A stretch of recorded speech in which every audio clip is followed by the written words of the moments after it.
Assalamualaikum warahmatullahi wabarakatuh.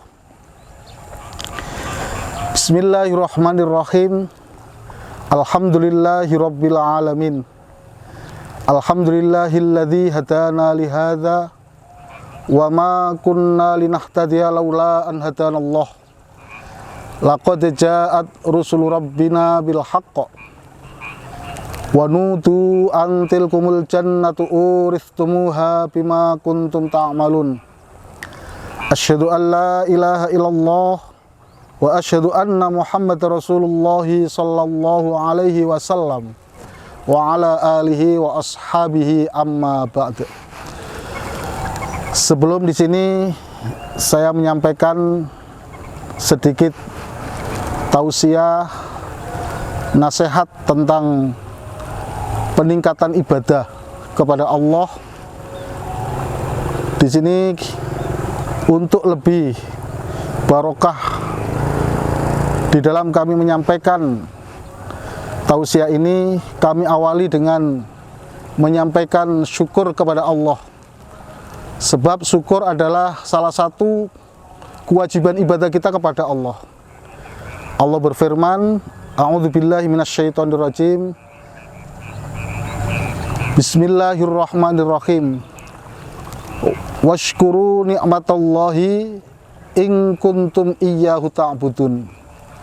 Kalian bersyukurlah pada nikmat-nikmat Allah jika memang kalian adalah orang-orang yang beribadah kepada Allah. Maka di sini Bapak Ibu, saudara semuanya, pemirsa yang kami hormati dan yang dimuliakan oleh Allah, alhamdulillahirabbil alamin, kita bersyukur kepada Allah. Pada kesempatan ini khususnya saya diberikan kesempatan untuk memberikan sedikit tausiah, mengingatkan kepada saudara-saudara seiman. Barangkali dan kita berharap tausiah ini bisa bermanfaat bagi bapak-bapak, ibu-ibu dan saudara semuanya dan menjadikan jariah bagi kami. Alhamdulillahirabbil alamin.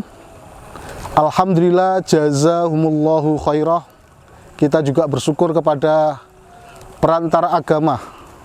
Sebab di dalam kita melaksanakan ibadah, di dalam kita melaksanakan kewajiban menetapi agama Allah ini, pastinya ada perantaranya. Maka itu juga wajib harus disyukuri. Selanjutnya kami bersyukur kepada bapak-bapak semuanya, ibu-ibu dan saudara semuanya, kaum muslimin yang dimuliakan oleh Allah, yang sudi kiranya melihat dan mendengarkan sedikit tausiah dari kami syukuri. Alhamdulillah jazakumullahu khairah. Semoga Allah memberikan manfaat dan barokah. Pada kesempatan kali ini saya akan menyampaikan sedikit mengingatkan kepada kita semuanya tentang bahwa diri kita ini ada batas di dalam hidup di dunia ini. Rasulullah bersabda, Allah berfirman, kullu nafsin dha'iqatul maut. Setiap diri pasti akan merasakan kematian. Setiap diri pasti akan menemui ajalnya. Idza jaa ajaluhum la yastakhiruna sa'atan wa la yastaqdimun. Ketika ajal telah datang pada mereka, maka tidak ada yang bisa mendahulukan, bahkan tidak akan bisa mengakhirkan. Ketika kita telah meninggal dunia, semua orang sudah terbiasa bahwa manusia memang sewaktu saat manusia akan meninggal dunia. Akan tetapi yang perlu kita perhatikan adalah hal-hal yang nantinya akan kita jumpai setelah kematian, yaitu setelah kita meninggalkan dunia ini kemudian menuju ke alam kubur. Maka bapak-bapak perlu kita pahami, ibu-ibu semuanya perlu kita pahami bahwa kuburan adalah sebagai awal daripada perjalanan kita menuju akhirat. Rasulullah Shallallahu Alaihi Wasallam atau sahabat Rasulullah Shallallahu Alaihi Wasallam telah memberikan contoh nasihat, memberikan nasihat pada kita, yaitu Utsman bin Affan, Khalifatul Tsalits, yang saat itu beliau menangis ketika melihat orang-orang di sekitarnya mendengarkan nasihat tentang neraka, mendengarkan nasihat tentang surga. Mereka dinasehati tentang neraka, mereka malah tersenyum, mereka tidak ada yang menangis. Kemudian Utsman bin Affan menyampaikan bahwa Rasulullah Shallallahu Alaihi Wasallam pernah bersabda, Innal qabra awalu manzili min manazilil akhirah, bahwa sesungguhnya kuburan itu adalah sebagai awal daripada tempat dari beberapa tempat menuju akhirat. Fa in naja minhu fama ba'dahu aisaru. Maka ketika seseorang itu selamat di alam kubur, setelahnya menuju alam yang lain, ketika bangkit dari kubur, di dalam alam hari kiamat, sampai nanti di akhirat, di padang mahsyar, Allah akan memberikan keselamatan. Fa ilam yunja fama ba'dahu asyaddu minhu. Maka ketika di alam kubur seseorang itu tidak selamat, dalam artian di alam kubur disiksa oleh para malaikat, maka setelahnya alam kubur mereka tidak akan pernah bisa selamat, bahkan lebih berat daripada siksaan alam kubur. Maka bapak-bapak, ibu-ibu, saudara muslimin, kaum muslimin yang dimuliakan oleh Allah, perlu kita pahami bahwa kehidupan setelah alam kubur itu jauh lebih lama daripada kehidupan kita di dunia ini. Kalau di dunia ini Rasulullah menyampaikan, umuri ummati baina sittina wa sab'in. Umurnya umatku itu antara 60 tahun sampai 70 tahun. Setelah itu lebihan dari 70 tahun itu adalah bonus. Akan tetapi setelah meninggal dunia, umur kita di alam kubur, hidup kita di alam kubur itu jauh lebih lama. Terbukti orang-orang yang telah meninggal dunia sejak zaman Nabi Adam, sejak zaman para nabi, sejak zaman para sahabat, bahkan nenek moyang kita, sampai saat ini pun mereka masih di alam kubur. Yang mereka selamat, tidur dengan istirahat sebab amalan baiknya, mereka ya tidur terus sampai nanti hari kiamat. Tapi yang saat ini di alam kubur mereka tidak selamat.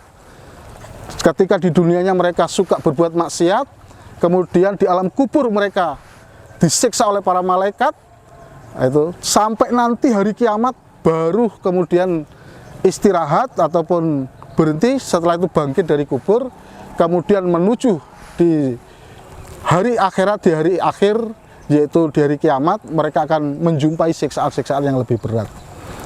Maka Bapak Ibu kaum muslimin yang dimuliakan oleh Allah, perlu kita sadari, perlu kita koreksi diri kita sesuai dengan sabda Rasulullah sallallahu alaihi wasallam, al-kayyisu man dana nafsahu wa amila lima ba'dal maut. Orang-orang yang cerdas adalah orang-orang yang bisa introspeksi dirinya, mengevaluasi dirinya, kemudian dia beribadah, dia beramal untuk sanggup setelah meninggal dunia. Maka sekarang kita koreksi diri kita, umur kita sudah berapa, tinggal berapa. Kalau saat ini seperti saya diberikan umur, saat ini umur saya disamakan dengan orang tua saya yang telah meninggal dunia, disamakan dengan Rasulullah, beliau wafat umur 63 tahun, berarti 18 tahun lagi saya sudah tidak ada di dunia ini. Maka sisa umur ini kita gunakan sebaik-baiknya untuk urusan ibadah kepada Allah.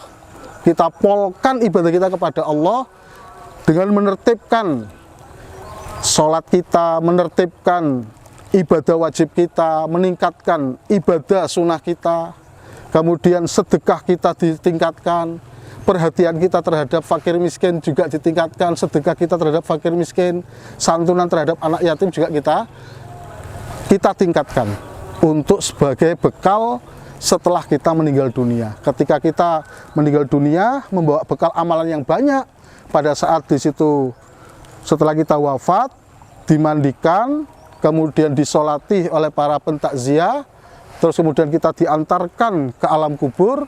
Setelah dimasukkan di alam kubur, di kuburan ditutup pakai papan, kemudian ditimbun dengan tanah. Setelah 7 langkah para pentakziah meninggalkan kita, maka malaikat datang, kemudian membangkitkan kita, terus memberikan banyak pertanyaan-pertanyaan yang di situ pertanyaannya adalah bagaimana selama kita hidup di dunia ini, ibadahnya bagaimana.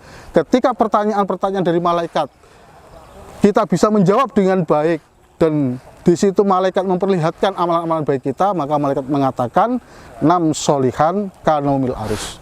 Kamu tidurlah yang nyenyak sebagaimana tidurnya para manten baru.